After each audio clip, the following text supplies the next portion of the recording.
We're in a series called, we have an app for that. It's a reminder that a lot of us carry telephones and gadgets in our pockets that have hundreds of thousands of applications. So whatever you need, it's right there at your fingertips. I didn't realize the other day that most newspapers around the world now, you can read them by finding their application and putting it on your telephone. You can read it, or your favorite TV show, without all the commercials, by the way. Or if you want to read a good book, you can download that. Saves a lot of paper, saves you a lot of money. And when your eyes get tired about 10 o'clock at night, you can go like this on the screen and it makes the font really huge so you can keep on trucking. So there are a lot of things. I don't know if this is really what Jesus had in mind in the Sermon on the Mount or not, but for us, it's an application. We have an app for whatever need that goes on in our lives. And I believe that's true. You read the Sermon on the Mount. Jesus is saying, turn to the Father and ask Him if you have a need. Because God has an app for whatever's going on in your life. The scripture that this series is based on comes from the 8th chapter of John's Gospel, beginning to read with verse 31. I'll just read it from there. It's a little bit quicker. To the Jews who believed in Him, Jesus said, if you hold to my teachings, you are really my disciples. Then you will know the truth, and the truth will set you free.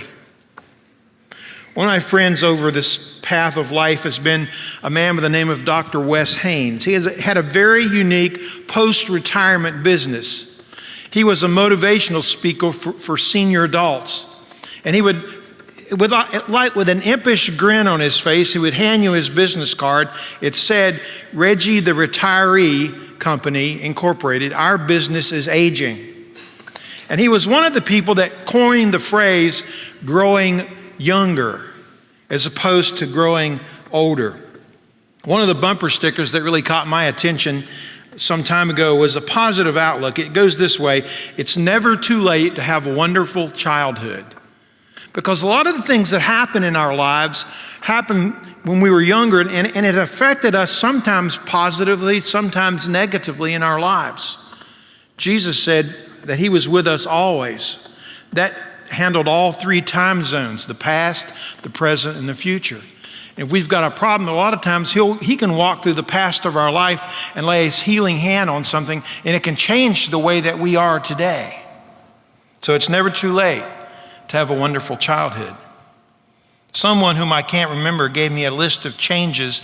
It's one of those things that says, if you were born before 1945, anybody here born before 1945? Anybody not born before 1945? If you were born before 1945, you came before television, penicillin, contact lenses, frisbees, radar, and the pill. If you were born before 1945, you came before credit cards, laser beams, clothes dryers, electric blankets, air conditioners, and permanent press clothing. If you came before 1945, you married first and then lived together. In our time, closets were for clothes, not for coming out of. Bunnies were small rabbits, and rabbits were not Volkswagens. Time sharing. Time sharing meant togetherness, not condominiums or computers. And then there's hardware. Hardware was hardware. Software hadn't even been invented yet. It wasn't even a word. It wasn't in the dictionary. In 1940, made in Japan meant junk. And the term making out referred to how you did on your test at school. In my early days in Winston-Salem, growing up in the tobacco capital of the world, smoking was fashionable, grass was mowed, Coke was a cold drink, pot was something you cooked in, and aides were helpers in the principal's office at school. Remember that? No wonder we're having so much confusion between generations today. Someone more senior than I am remarked, I'm getting so old, a lot of my friends in heaven must think I didn't make it.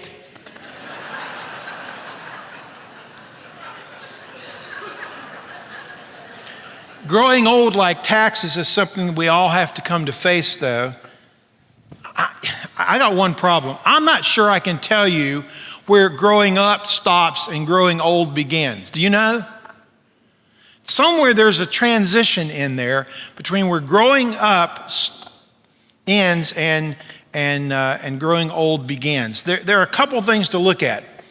Some signs that we might read along the way that say we're entering the transition. Physically, our aging body puts on the brakes. I overheard someone say the other day, anyone who can still do at 60 what he was doing at 20 wasn't doing much at 20. We began to huff and puff when we used to zip and rip. We begin to sit down longer than we stand up, to watch more than we do, and to forget our birthday more than we remember it. Physically, there are some signs. Mentally, our aging brains long for relief. We can't remember like we used to. We don't respond as quickly as we want to today. We begin thinking more and more about yesterday and tomorrow and less about what's going on in our lives today. And then emotionally, we have strange feelings and fears. Tell me if I'm wrong. We begin to have strange feelings and fears we never thought we'd have before. Claustrophobia. More people I talk to, the more people that I realize struggle with that somewhere in their lives. Being negative and critical, downright ornery at times. And we go, did I say that? Being reluctant to let younger folks have more responsibility. Feeling unwanted and in the way. Feeling guilty for past mistakes and wrong decisions. Feeling forgotten and unloved and unappreciated. Threatened by sounds and speed and financial uncertainty and health problems. Sounds. Oh, I can't remember if I told some of you this or not. One of the churches that we visited in our trip on the sabbatical was Elevation and Evolution. I get them mixed up. Elevation Church in Charlotte, North Carolina. 7,000 people worship there. Average age is about 30. They baptized 700 people on Easter Sunday morning. Isn't that terrific? It's a church that's less than 10 years old.